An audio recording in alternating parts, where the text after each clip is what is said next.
வாங்க, ஆல்ரெடி நம்ம 13 கொஸ்டின் 2 வீடியோவாக பார்த்துருப்போம். அதோட லிங்கை நான் டிஸ்கிரிப்ஷனில் தரேன். பார்க்காதவங்க பார்த்துட்டு கண்டினியூஷனாக இதை பாருங்கள். ஏன்னா நமக்கு ஸ்கீம் கண்டிப்பாக முக்கியம். இது எக்ஸாமை தாண்டியும் நம்ம லைஃபுக்கும் நிறைய தேவைப்படும். இப்போ வாங்க, பேட்டி பச்சாவோ பேட்டி பதாவோ, அடுத்த RGSEAG, அடுத்த IGMSY, அடுத்த உஜ்ஜாவாலா. நம்ம ஆல்ரெடி உஜ்ஜாவாலா பார்த்துருக்கோம். இப்போ இந்த பக்கம் என்ன கொடுத்துருக்காங்கன்னா, ப்ரிவென்ஷன் ஆஃப் டிராஃபிக்கிங், அடுத்த improving sex ratio and ensuring girls education, அடுத்த all round development of adolescent girls, அடுத்த cash incentives for pregnant and lactating women. இப்போ இதை மேட்ச் பண்ணணும். பேட்டி பச்சாவோ பேட்டி பதாவோ எதுக்குன்னா, நம்ம பாலின விகிதத்தை அதிகப்படுத்தி நிறைய பெண்களுக்கு எஜுகேஷனை கொடுக்கணும்னு சொல்லிட்டு கொண்டு வந்தது தான். அடுத்த RGSEAGனா ஃபுல் ஃபார்ம் என்னன்னு பார்ப்போம். இதை வந்து சபாலான்னு சொல்கிறாங்க, தெரியுதாத்தில்ல, சபாலான்னு சொல்கிறாங்க. Rajiv Gandhi scheme for empowerment of adolescent girls. அதாவது இந்த கரெக்டாக வளரினம் குழந்தைங்களுக்கு அறிவுத்திறனை மேம்படுத்தணும்னு அதுக்காக April 1, 2011 கொண்டு வந்திருக்காங்க. அப்போது இந்த இடத்துல என்ன வரும், இந்த வந்திருக்கு all round development of adolescent girls, இது வரும். அடுத்த IGMSY, இது என்னென்னா இந்திரா காந்தி மரித்வா சகயோக் யோஜனா, மரித்வா சகயோக் யோஜனா. இது வந்து ப்ரெக்னென்ட் அண்ட் லாக்டேட்டிங் உமனுக்கு கரெக்டான அவங்களுக்கு நியூட்ரிஷன் கிடைக்கிறதுக்காக நம்ம வந்து ஒரு ஹெல்ப் பண்ணுறது. அடுத்த பெண்கள் மற்றும் குழந்தைகள் மேம்பாட்டு அமைச்சகத்துக்கு கீழே தான் இது இருக்குது. நீங்கள் எத்தனை வயசில் ப்ரெக்னென்ட் ஆனாலும் அவங்களுக்கெல்லாம் கொடுக்க மாட்டாங்க. 19 வயசுக்கு மேலே இருக்க பெண்களுக்கு மட்டும்தான் இதுக்கான எலிஜிபிள் இருக்குது. இந்த ஸ்கீம் எல்லாம் கண்டிப்பாக பார்த்துக்கோங்க. அடுத்த 15வது கொஷின் பார்ப்போம். குறைந்தபட்ச தேவை திட்டத்திற்கு பின்வரும் வளர்ச்சி உத்திகளில் ஒன்று பயன்படுகிறதுன்னு கேட்டிருக்காங்க. எது பயன்படுதுன்னு நம்ம கண்டுபிடிக்கணும்.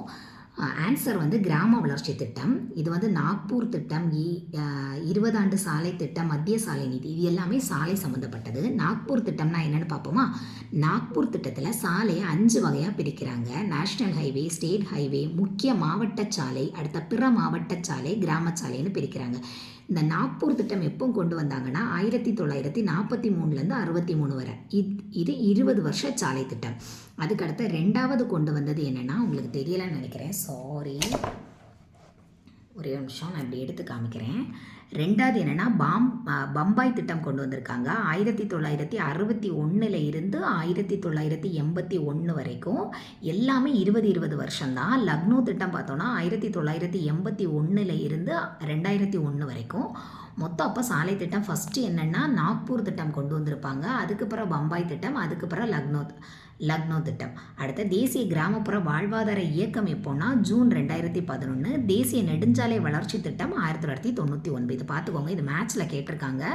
நாக்பூர் திட்டம் எப்போ, பம்பாய் திட்டம் எப்போ, லக்னோ திட்டம் எப்போ, ஆண்டு ஒரு வாட்டி கூட சொல்லிடுவோமா காணாமல். நாக்பூர் எப்போ, 43. நாக்பூர் 43 தொடங்குது.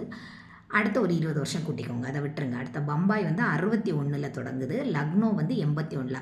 பம்பாய்க்கு 61 வயசில் போகிறோம், லக்னோக்கு 81 வயசில் போகிறோம். அவ்வளோதான். இதை அப்படியே வச்சிடுறேன்.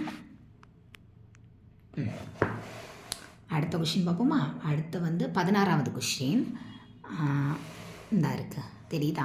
சமரச சிக்ஷா அபியான் திட்டம், இதோட நோக்கம் என்னன்னு கேட்டிருக்காங்க.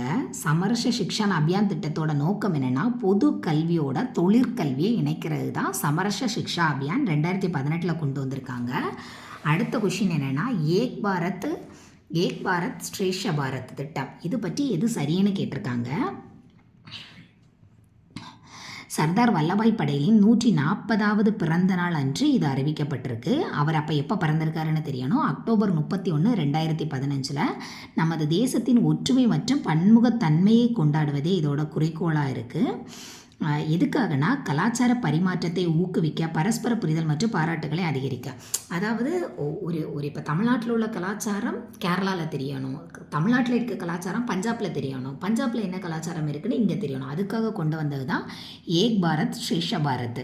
அப்படிங்கிற திட்டம். இது ரெண்டுமே கரெக்டு தான். ஆனால் நம்ம மற்ற நாட்டில் உள்ள கலாச்சாரத்தை வந்து தெரிஞ்சுக்கிறதுக்காக இந்த ஏக் பாரத் ஸ்ரேஷ்ட பாரத் இல்லை. சரியா, புரிஞ்சா? ஒரே பாரதம் உன்னத பாரதம்.